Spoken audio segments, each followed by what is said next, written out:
Hello everyone, welcome back to my channel. My name is Shelby and this is Shelby Reads, where we talk about sapphic books all year round. If you're new here, I'm a femme for butch lesbian who came out in the year 2013. Horrifying times. If you want to hear more about sapphic books, please don't forget to like, comment, subscribe. We do rant reviews. I'm going to try to do some rave reviews sometimes. We do monthly reading wrap-ups. We do all kinds of stuff over here. So today we're doing my January 2026 reading wrap-up. Now, before you all get on my ass, because this video is either going to say 23 or 24 books, because I'm trying to finish one more book, because technically I have like 2 days before I'm done filming. I'm just going to do it like the day of to see if I can get that one done. Before you all come at me saying what an absurd amount of books this is, I specifically majority picked easier books and shorter books to read overall because I have a 120 book a year goal this year. I just wanted to give myself that kind of buffer room to be able to do it. And I am doing a lot of short books also in part because I have a lot of series that are like 600-700 page books that I want to finish this year, and I need to be not stressed out while I'm doing that. So if you're like, Shelby, this is a lot of comics and graphic novels and short novellas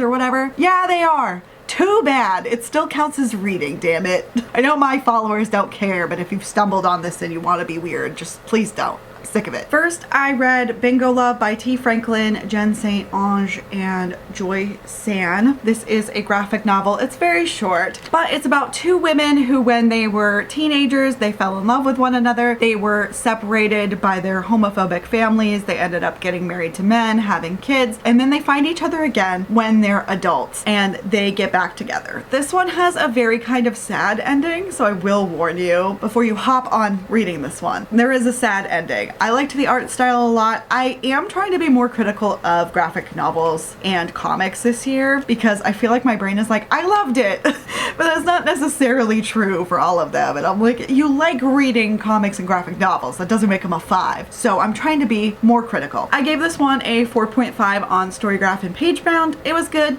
I enjoyed it. You might see me reading like a list of people who were involved in the graphic novels. It's because there's always more than one person and I can't memorize that. I have ADHD and I wasn't able to get my meds for like days because CVS is having a shortage and they didn't tell me that. So I had it sent to a different CVS and then that CVS told me and then I had to get it sent somewhere else and they won't tell you on the phone if they have it. So it's been a horrible week, okay? Next, I read Paper Girls Volume 2 by Brian K. Vaughan, Cliff Chiang, Matt Wilson, and Jared K. Fletcher. I read the first one and I liked it fine. This isn't my favorite series yet. I think I have to get into it a bit more, and it's been a while since I read the first one, so I found it like just the tiniest bit confusing, but I think it's confusing anyway because there's a lot of like timelines and stuff going on, aliens, like whatever is going on is going on. I gave this one a 4. I just didn't enjoy it quite as much as some of the other ones, but it was still good. I still liked it, and I do love the covers. I think the covers are cute. Next, I did Lumberjanes Volume 8, written by Shannon Waters and Kat Leyh, and then illustrated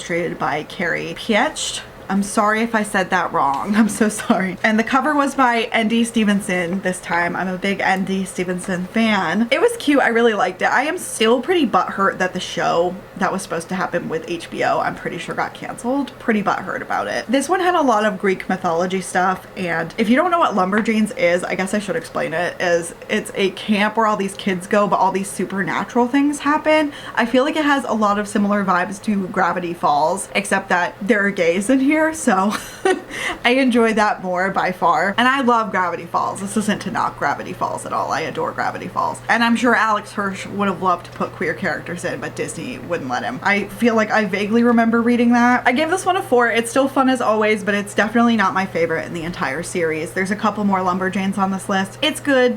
Could be better, you know? It's just missing a little something. I'm not really sure what. I'm not always sure what, but I'm like, that's not a 5, but it's not like a 3 or below, you know? Next, I read Cannonball by Kelsey Wroten. I don't know how to feel about this graphic novel, in part because I do feel that she kind of embodies this like pretentious art school graduate, but at the same time, like I related to her in some parts so deeply, like the main character, that I literally was like, oh my god, I hope I wasn't this obnoxious. I hope I wasn't this obnoxious. So basically the story is about this girl named Carolyn. She's queer, she's an aspiring writer, she has graduated art school, she has terrible coping mechanisms including drinking a lot, and she's a self-proclaimed tortured genius. And I truly believe that she thinks that you have to suffer to create art, and I think we all think that sometimes, but as someone who has multiple mental health problems and went to school for animation twice and graduated twice, being mentally ill makes it a million times harder to get anything done. And I think if you look at Van Gogh and how he did so much better when he was getting treatment and he did so much more work and the work that people remember him for, I think it's kind of a no-brainer. I found parts of this very funny, but other parts very sad. I did enjoy it though. I gave this one a 4.25 on Storygraph and Pagebound. Just again, not quite perfect, but I still really enjoyed it. I felt like it dealt with a lot of topics in an interesting way. And I will also say I'm really glad that Carolyn didn't end up with anyone, because I think she shouldn't. I think she needs to go to therapy. She should get a date with therapy for sure. Next, I read Giant Days Volume 1, created and written by John Allison and illustrated by Lisa Trayman. This is about 3 different college girls who all live in the same area, who end up being friends. One of them is queer, although the gothy one not being queer is odd to me. I know there are straight goths, but I feel like it's so rare. Or maybe that's just who I hang out with, I don't know. This one I actually found charming and fun. Like, I had a really good time with it. I will probably continue this series for sure. Like, the art is kind of weird in some places, and that's fine, I don't care. I know some people might, but I don't. Like, I like this part where she's like hallucinating and her eyes are huge. I had a good time with this one overall. I give it 4.5 stars. I'm excited to read more of these. Next, I read Skim by Mariko Tamaki, and Jillian Tamaki is also on here. I've read Laura Dean Keeps Breaking Up With Me by Mariko Tamaki, and I like that one a lot better than this one. This one did not do it for me. This one actually kind of greatly disappointed me. So this one is about a teenage girl who becomes super into her art teacher and crosses a lot of boundaries, and the teacher lets it happen, and then the teacher kind of mysteriously just leaves. I feel like we didn't get like a good answer as to what all that was about, and the teacher finally put down some boundaries, but it took like way longer than it should. I know that adults often try to have creepy, disgusting relationships with teenagers and allow them to cross boundaries that they shouldn't. However, it does make me personally very uncomfortable. I guess I wasn't really expecting it, and whether it was on purpose or not, I'm sure it was on purpose. I found like a lot of the art like grotesque, like to the amount of like forehead a lot of these characters had, and also there are just some like nasty looking drawings, and like that's fine, but I didn't enjoy it as much as I enjoyed these other ones. I gave this one a 3.5. Like, I thought it was fine, but I also didn't think it explored like the elements of like being into your teacher, but your teacher also allowing it and maybe potentially grooming you. I feel like that kind of wasn't it wasn't as well fleshed out as it should have been, in my opinion. But I just want to warn you to look up the trigger warnings for this one, because this one has a lot of really triggering things in it, and you might just want to check it out before you take this one for a spin, okay? I can't decide if I want to sell that one back to thrift books or not.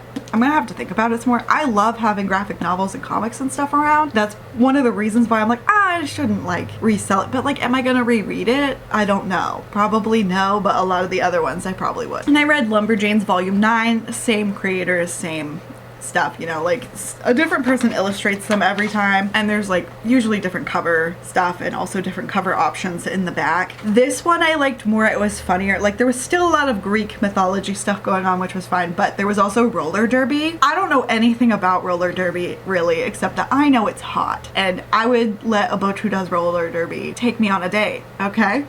And they do roller derby against like a bunch of Sasquatches, and I think that's hilarious. Anyway, I gave this book 4.5 on Storygraph and on Pagebound. Solid Lumberjanes issue for sure. Next, I read The Times I Knew I Was Gay by Eleanor Cruz. This is a graphic novel, however, it is a memoir, so it's actually about the author. This one made me feel so incredibly seen, and also was kind of like a drive-by at the same time. This one made me so upset, but also like I felt like I could really relate to this person. And even though it's over 300 pages, I do think they're very easy to get through. I got through it in like one day. And I really like seeing her evolution and how she started actually being herself instead of just doing all these things that were destructive for her and that were not working well. I really liked that because I did some self-harmy ass shit when I was in high school by dating a boy when I knew that I didn't really feel anything about men at all. I mean, I thought I did, but I think like just being horny somewhere in the vicinity of men does not a straight person or a bisexual person make.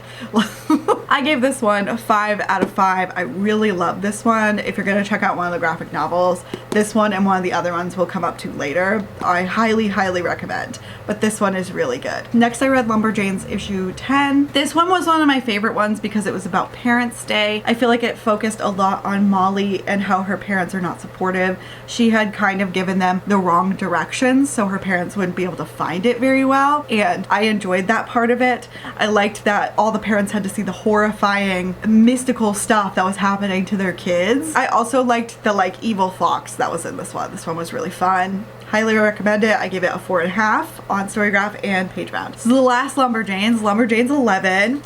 I really loved this one too because Molly kind of decides she wants time to last longer at the camp so she can spend more time with her friends and her girlfriend, and she tries to make time go slower and it becomes an insane thing that goes on. We also have like the camp lady turning into like a bear-like or some kind of like very furry creature, and I like that. I like that.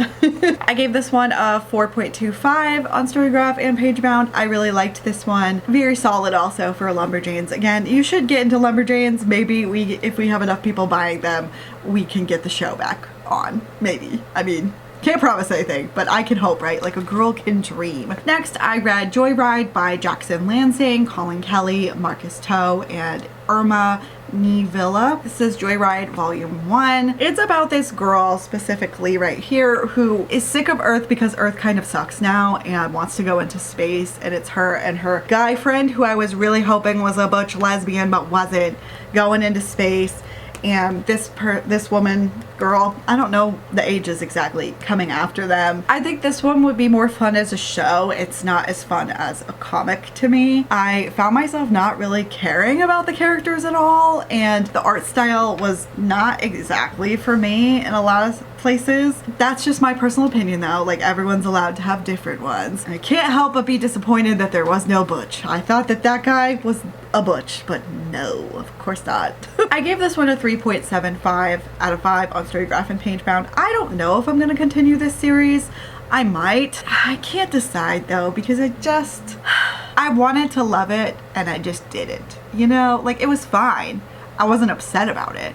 It just also wasn't really for me. Maybe the next ones will be better. Always into giving people a second chance. Next, I read Her Mortal Champion by Lawson. I did a full rant review on this one, but this one is a fantasy romance. It's romantasy. Hooray. This one is about a princess from a fae court who goes to Earth. She basically kind of lures Giselle, who is a Ren Fair knight, out of the mortal realm and into the fae realm to fix her problems. If you really want my full thoughts and everything that happens in that one, please check out my rant review. It gets ridiculous. By the end, you're gonna be like, what even happened?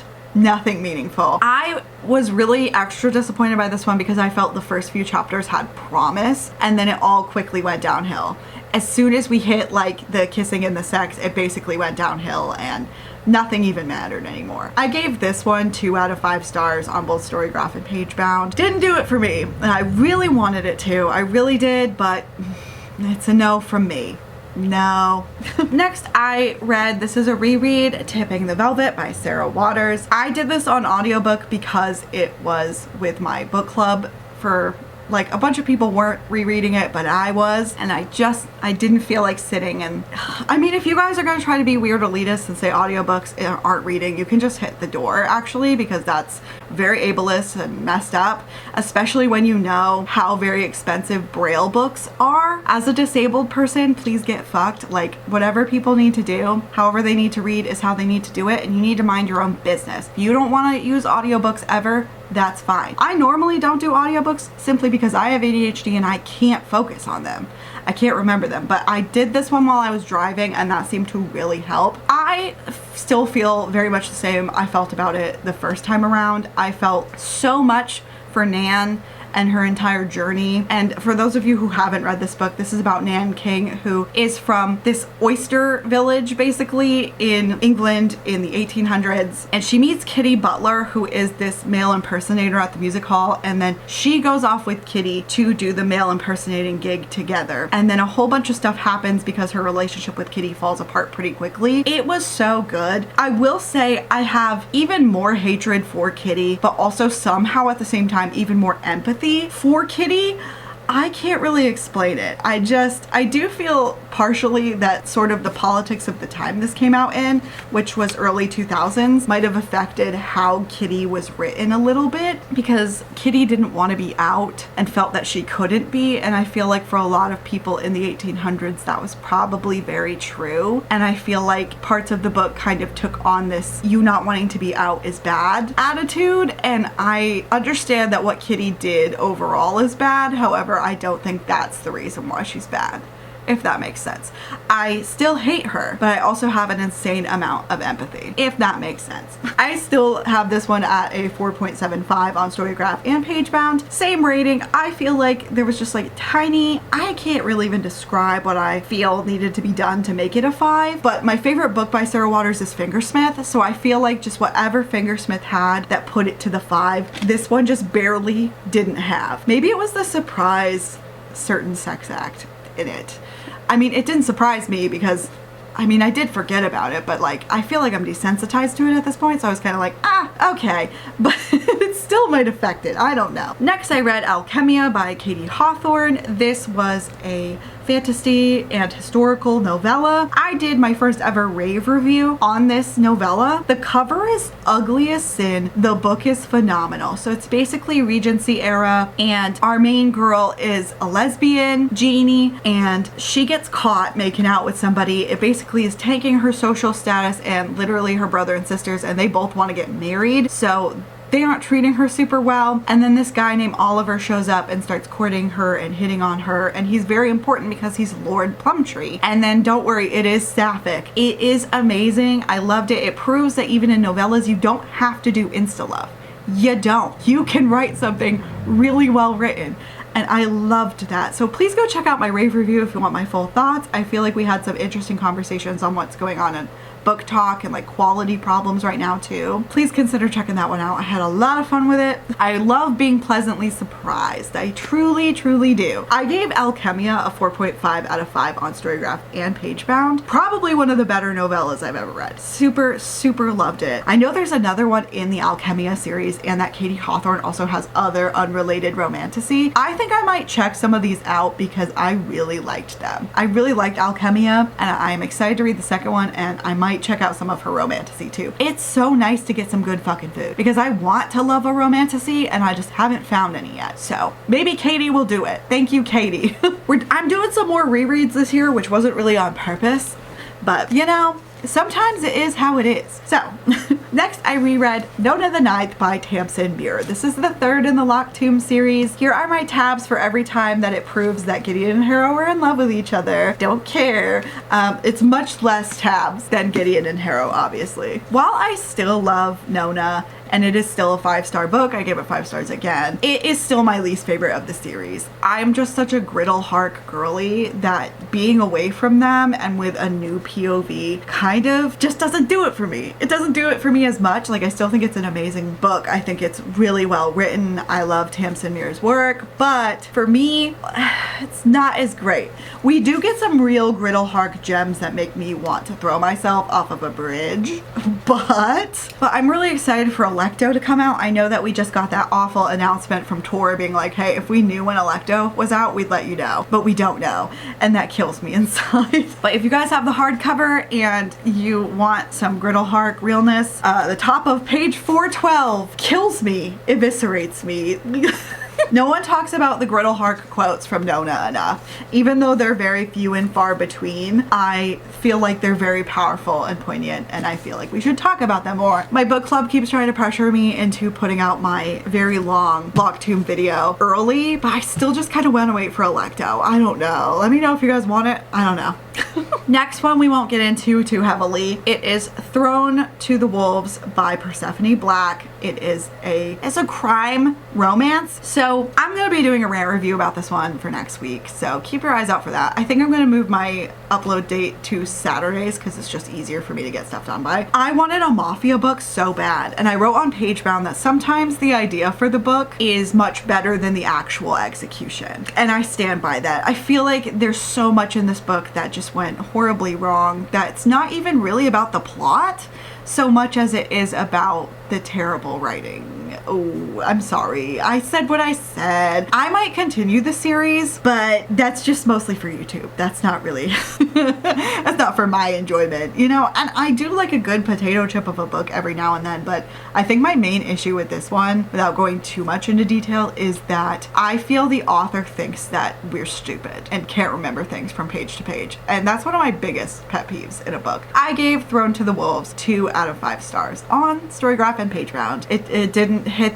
that spot for me, you know? Next, I read 2 or 3 Things I Know for Sure by Dorothy, Allison. This is an LGBT memoir. This talks a lot not only about being gay, but about her relationship to the women in her family and being poor in the South. And this one, I feel like it's hard to rate memoirs. However, this one for me felt like a drive-by. Even though it was written in the 90s, there's so many things that are just deeply similar for me. I feel like growing up in rural New Hampshire, which is kind of crazy because she's from South Carolina.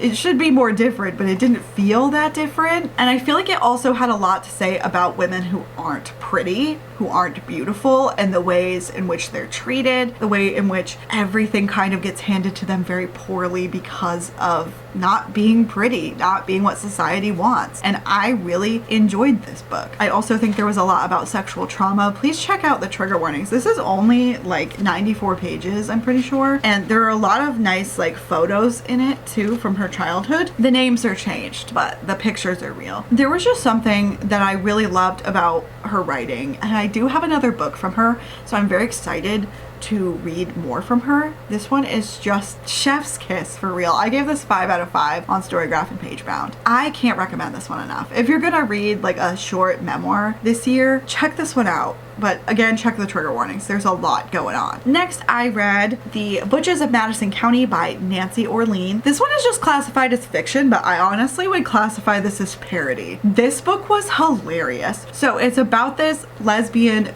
who, after her 15th lover breaks things off, she decides to go and be like celibate on purpose, and then she decides to go interview some of her old friends. And while she does that, she runs into this woman who looks really butch, but is married to a man, has a kid, lives on a farm, but she's by herself right then. They fall in love, and they do like all of the stereotypical ridiculous lesbian things that we still make fun of today, which again is so funny because this came out in the 90s. I'm gonna grab my Pagebound because I had some quotes that I thought were hilarious that I definitely wanted you guys to hear about. So the first one is just kind of funny to me because I felt the same way. It's not because it's actually funny. It's just like, but she wondered where all the butches were. Girl, same. That's what I wrote. And then this one is just like, there are some that are so ridiculous. This one is like, again, she turned to the tall, graying stranger from the east and watched Billy's fingers. For a sudden, shocking moment, Patsy wished she were the keyboard. That was so funny to me. It's just typing on a keyboard and you're like, I wish I was that keyboard. Like, there was also, after they have sex, not, if you want to skip the spoiler, please do, but after they have sex for the first time, Patsy, who is the one married to a man, starts saying like incredibly like lesbian feminist shit randomly. I want to see if I can find it. Okay, I'm gonna read what Patsy says like right at, like this is insane. I think the exploration of ghettoization versus assimilation of lesbian culture warrants examination, but considering the variety of subcultures within the greater community, how can one establish a base paradigm without deconstructing the historical aspects, which by doing so destroys the very concept of the presupposition you set to prove? Patsy, Billy exclaimed, where did you learn to talk like that? Patsy blinked as if coming out of a trance. I don't know. Maybe my dormant homosexual genes just clicked into place, activating your collective lesbian consciousness, concluded Billy. Of course. Still, I haven't heard that kind of language since I was with my 8th lover, the sociology professor. This one slapped. This one was so funny. I'm glad I got this one. I gave this one 4.5 out of 5 on Storygraph and Pagebound. I thought it was so funny. I thought it was so entertaining. It's very short. And if you're interested in more Butch books, not only do I have a video giving a bunch of Butch recommendations, but I now have a list on Pagebound, which is all kinds of Butch recommendations or just books that have Butches in them in general. I have a disclaimer on it that says, basically, I don't necessarily recommend all of these books and I haven't necessarily read all of these books. Please check out my page for like actual recommendations, but if you want it, it's there, okay? I love giving my community resources. Next, I read Are You Listening by Tillie Walden. This was a graphic novel, and it's also magical realism. Magical realism and me, it's hit or miss often, I find. And it is sad that I feel that way, but at the same time, that's just kind of how it is. I am a Tillie Walden fan. This one is about a younger gay person kind of running away from home and ending up on this road trip with an older gay person who is a mechanic who lives nearby and who knows her parents. I thought that this one was really good and I loved the art. I felt the art was especially beautiful this time. It was very lovely and I felt like it dealt with a lot of really hard topics. Please check the trigger warnings because it also deals with sexual assault. I gave this one 4.25 out of 5 on Storygraph and Pagebound. I really enjoyed this one. It's not my favorite from Tillie Walden, but I still thought it was really great. Next, I read The Deep Dark by Leyh Knox Ostertag. On the cover is his old name. He transitioned, however, he's married to N.D. Stevenson, one of my other faves. And actually something so cool about this, I got this from thrift books for maybe like $7-8 tops, was this is an ARC reader copy, and so it's signed by Leyh Knox Ostertag, which is so cool. I'm gonna keep it in like my cool She-Ra area. I love this one. This one had a butch lesbian and a trans bisexual girl. Ooh. A trans bisexual girl who knew each other when they were kids, coming back together as adults. I feel like this has a lot to do with generational trauma and mental illness, and there are some magical / fantastical elements to it as well. However, I loved pretty much all of this and I thought it was a really interesting exploration of those themes. I also think it was really interesting exploring a butch character who feels that she does not deserve a relationship because she has trauma and mental health problems, which are more literal as being like a monster in this one versus like just it being internal. I really loved this one. I thought the art was really cute and the love story was very cute, and I love a good butch. You guys know me. I love a good butch. And I thought a lot of the art was just like super cute. I really liked it. I give this one 5 out of 5 on Storygraph and Pagebound. Certainly one of my favorite graphic novels I've read in a long time. It's very good. I feel bad that you can't like somehow retroactively edit your books though, because obviously it's like dead naming him on the cover and on the back, and that makes me so sad, but we know what his name and pronouns are, so it's fine. I corrected it. I thought I had heard something like him coming out too, and then I was like, I'm gonna Google it, and I did. So next I read Mooncakes by Suzanne Walker. This one isn't sapphic. It is about a girl and a non-binary person, and they knew each other in their childhoods, and they were always kind of in love with each other, and then they end up back together. The non-binary character is a werewolf, and the other character is a witch. This one had pretty good disability rep because the witch has hearing aids, which is pretty cool. There are some triggering things in here, like just check the trigger list anytime you're gonna read something if it's really upsetting to you, obviously. But I like to warn you guys too, because I have actual, you know, CPTSD. So I want to make sure you guys have all the info before you start buying stuff or trying to check it out from the library or what have you. I didn't love the art for this one as much. I just felt like there were some areas where I was like, oh, I don't know how I feel. And that's obviously all personal preference and personal taste. I still thought the story was really good and the concepts were all interesting. I loved the creature designs. I thought those were fun. I gave this one a 4 out of 5 on Storygraph and Pagebound. It was pretty good, but not as good as it could have been. Next, I read Summer Love by Gemma Addison Dove. This is the second in a series of standalone novellas. I think I'm gonna have a rare review coming out about this one too. This one is about these two, a butch lesbian and a bisexual woman who come back together after they had dated in high school. It didn't really end well, and then they meet up again because the bisexual comes to teach at this summer camp in town where they grew up. It was just okay. I hate to say that because, you know, I love butch stories, but I feel like it wasn't focused on the romance as much as it could have been. Again, I think it's fine to write erotica and to enjoy erotica, but when I buy a romance, I just don't want it to be mostly erotica. I also felt the erotica in this one, there wasn't that much that was different or new or that made me think like, oh yeah, this is so, like, I feel like they're the same scenes written over and over and regurgitated by different people. And that's very frustrating as somebody who doesn't hate reading about sex. I really don't, but I'm just tired. I'm tired of the same crap. I'm probably gonna do a more in-depth review about this one at some point, just because I want to. Could have been better, could have been worse. Not really for me. I know who I am. I gave this one a 3.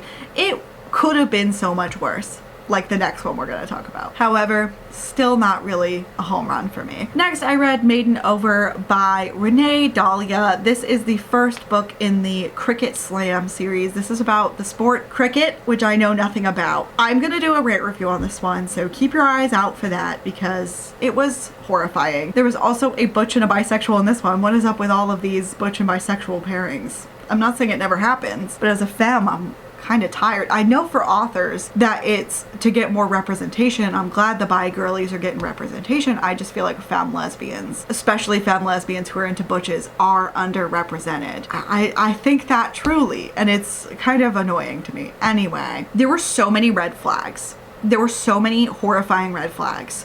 I couldn't get into it. Like, I'm not even docking points because the cricket language sounded like gobbledygook to me. I understand I know nothing about that sport. I don't care about that. Like, that was all fine and dandy. To me, sometimes I was like, what is this even saying? And that was like, fine, because that's not my culture. However, holy shit, the rest of it, nightmare fuel. It was a novella, so thankfully it was over quickly. But oh my lord. Hello? I think what some people think is like acceptable needs to be studied, and I think because it was also a novella and they tried to add that, oh, I went to therapy and I worked on this stuff and blah blah blah at the end, I was like, okay, but that doesn't mean anything to me because I haven't seen any character growth. I haven't seen you change at all. As far as I've witnessed, you were still that same person who did these shitty things, and I don't like that. I give this a 1 star. Probably the worst book I read all month, quite honestly. I mean, I don't know yet. We'll get to that, but yeah. Oh my god, so bad. I'm excited to do the rate review though, because I think you guys are going to be like horrified with me. This is the part where if I do finish that last book, I will pop in and give you what happened with that one. However, if not, future me from tomorrow will still pop in and tell you all about the stats, how many we read, all of that stuff, okay? It was good to see you. You're going to see Gremlin non-makeup Shelby soon. Hi, it's Gremlin Shelby. I did not finish that book. I wanted to play Stardew Valley because sometimes I just want to take a break too. And also that book is really bad. So, you're like, Shelby, DNF. No. Committed to the bit. Committed till I die. So, for oh, Sesame's wanting to pop up. Say hi, bud. So, for January 2026, I read 23 books. I read 4,512 pages. I mostly read books under 300 pages. I read mostly fiction with 2 non-fiction. They were memoirs. All of them were LGBT, but they won't show up that way on the on Storygraph. I feel like they don't put LGBT enough on some of the books, and then you send in a ticket saying, hey, this is LGBT, and then they don't add it. That's a distinct Storygraph problem. I read mostly print. I did 4% audio and then the rest digital. And my average rating was a 3.98, which is a little bit crazy because there were some serious duds, but I guess there were a lot of bangers too. Don't forget to like, comment, subscribe so you can stay updated with the channel. Tell me what sapphic books you were reading in January. I love to hear it. I hope you guys have a great weekend, and I will see you guys in the next one. Bye!